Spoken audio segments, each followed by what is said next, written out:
Thank you, Mr. Chairman. And again, thank you for accommodating our schedule today. And I think this is obviously an important issue, and I want to thank all of you for your thoughtfulness, not only your remarks today, but throughout this entire process. I want to say thank you.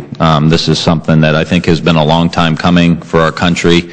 A lot of the issues that we talk about as a country, that we fight about as a country, are the issues of freedom and liberty, and we hear the words thrown around a lot. And I think the implementation of this policy is an opportunity for us to create that perfect union here in the United States and allowing free American citizens to serve their country in whatever way they see fit. So I want to thank you for that, and really just mention a couple stories here, Mr. Chairman, from back in Ohio, because we've got a lot into the logistics here today, and I think it's important that we recognize that these are real folks that want to serve our country. We have someone back in Ohio, former Air Force Major General Mike Almy, native of Dayton, Ohio, was a gay soldier who was discharged under Don't Ask, Don't Tell. 13-year veteran of the Air Force, kicked out of the armed services after superiors investigated his personal emails and found the correspondence between he and his partner.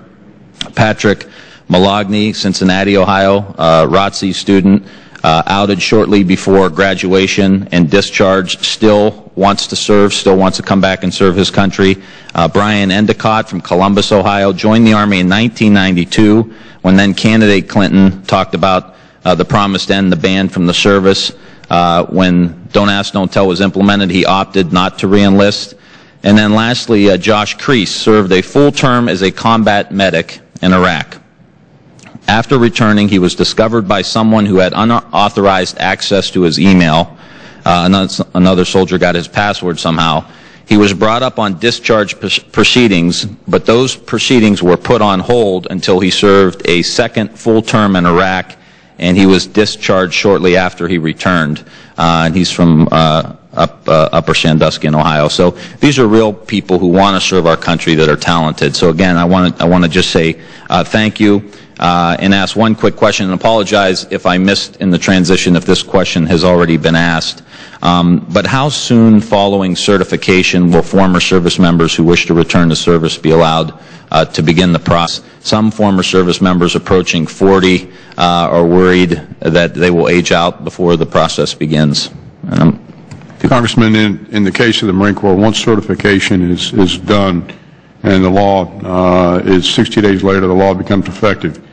Then in the case of the Marine Corps, those that have been discharged in the past, and we've had about 1,400 Marines since 1993 that have been discharged for homosexuality, can apply. And what they'll do, they'll go to a prior service recruiter, and they'll apply just like anybody else that's left the Marine Corps with an honorable discharge, come back in, and if their skill sets and their age and they meet all the requirements, and there's a need, then they'll be allowed to come back on active duty. But they will fall in the competition with everybody else that has gotten out and have come back as a prior service Marine.